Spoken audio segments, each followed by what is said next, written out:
Hi, first time doing take two. I was just explaining why I'm going to be reading Revelations, or why I decided to start reading Revelations since yesterday. So I read the book of John, and the reason I read it was to see if it was going to help my belief regarding the Bible, regarding Christianity. And a lot of many things, no, on many occasions in the book of John, they said that, oh, this happened, that happened, all of this happened because the Bible said it was going to happen.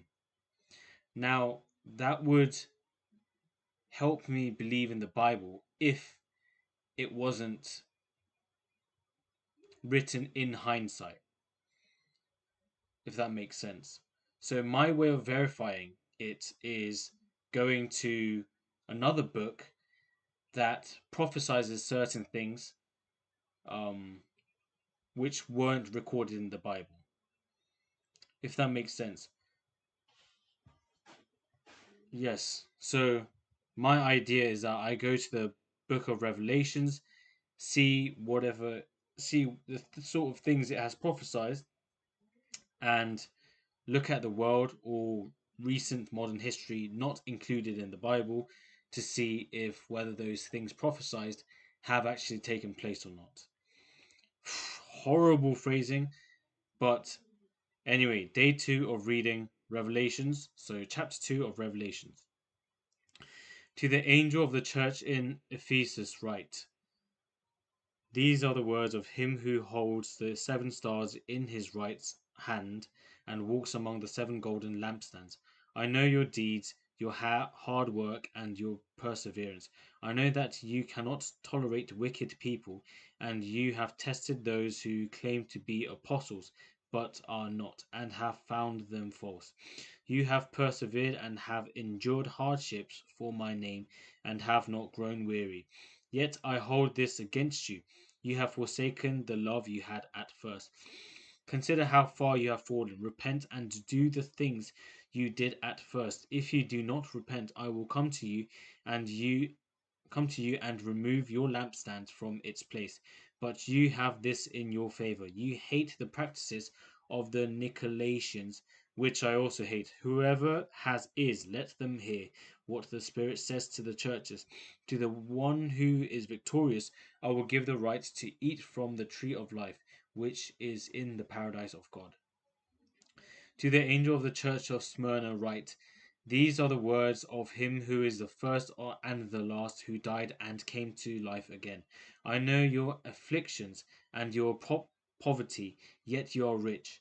I know about the slander of those who say they were Jews and are not, but are a synagogue of Satan. Do not be afraid of what you are about to suffer. I tell you, the devil will put some of you in prison to test you, and you will suffer persecution for 10 days. Be faithful even to the point of death, and I will give you life as your victor's crown. Whoever has ears, let them hear what the Spirit says to the churches. The one who is victorious will not be hurt at all by the second death. To the angel of the church of Pergamum write: These are the words of him who has the sharp double-edged sword. I know where you live, where Satan has his throne. Yet you remain true to my name. You did not renounce your faith in me, not even in the days of Antipas, my faithful witness, who was put to death in your city where Satan lives. Nevertheless, I have a few things against you. There are some among you who hold the teaching of Balaam, who taught Balak to entice the Israelites to sin so that they ate food sacrificed to idols and committed sexual immorality. Likewise, you also have those who hold to the teaching of Nicolaitans. Repent therefore, otherwise I will soon come to you and will fight against them with the sword of my mouth.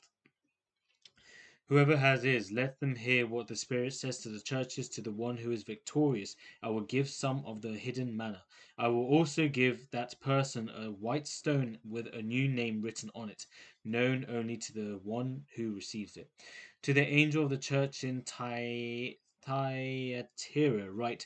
These are the words of the Son of God, whose eyes are like blazing fire and whose feet are like burnished bronze. I know your deeds, your love and faith, your service and perseverance, and that you are now doing more than you did at first. Nevertheless, I have this against you. You tolerate that woman Jezebel, who calls herself a prophet. By her teaching, she misleads my servants into sexual immorality and eating of food sacrificed to idols. I have given her time to repent of her immorality, but she is unwilling. So I will cast her on a bed of suffering, and I will make those who commit adultery with her suffer intensely unless they repent of her ways. I will strike her children dead. Then all the churches will know that I am he who searches hearts and minds, and I will repay each of you according to your deeds. Now I say to the rest of you in Thyatira, to you who do not hold to her teaching and have not learned Satan's so called deep secrets, I will not impose any other burden on you, except to hold on to what you have until I come. To the one who is victorious and does my will to the end, I will give authority over the nations. That one will rule that one will rule them with an iron scepter and will dash them to pieces like pottery, just as I have received authority from my Father. I will also give that one the morning star. Whoever has ears, let them hear what the Spirit says to the churches. End of chapter 2. Two things that stood out to me. One was regarding the letter sent to the church in Ephesus. Um,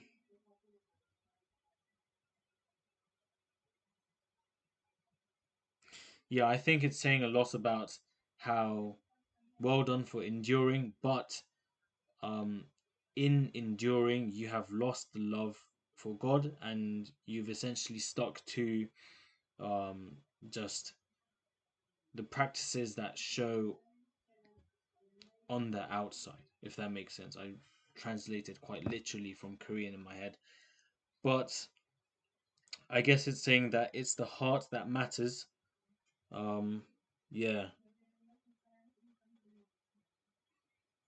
and to from the letter sent to Smyrna, one thing that stood out to me was,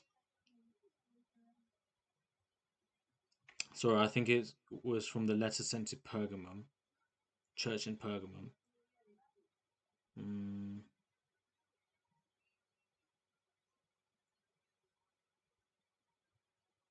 hmm. Either way, the overall message I got from this chapter was that God cares about the heart and the intentions rather than your actions. And yeah, I'm not sure if this is too related to this chapter, but one thing that I've thought about for a long time is that I have kept, I have adhered to the Bible and its teachings, at least in the physical form. I don't drink, I didn't indulge in women, I didn't, all these things. I did sin in my own ways, obviously, but I thought I did all these things that the Bible asked me to. And then I compared myself to other people who genuinely seem like they believe in the Bible but can't help themselves from sinning. Like they would drink, they would indulge in women, all those things. And I compared myself to them and thought God clearly, I think, values their faith more than mine because they genuinely seem to have faith, whilst mine is sort of void, only supported by empty actions. Um, yeah, and that also made me think of the prodigal son. Um, how it seems like I'm the older son, staying at home, not breaking my dad's heart, but then this younger brother commits all the sins, but is welcomed by my father's open arms. Um, I'm not sure how I'm not supposed to feel like I'm missing out on the fun. Um, because if I see that happening and I decide to do exactly what my younger brother did, then I don't think I would be welcomed with the same attitude. Maybe I will. I don't know. But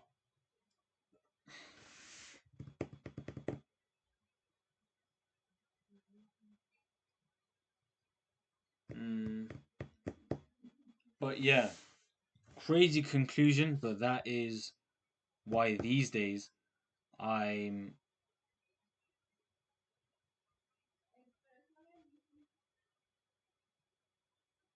I'm living however I want to.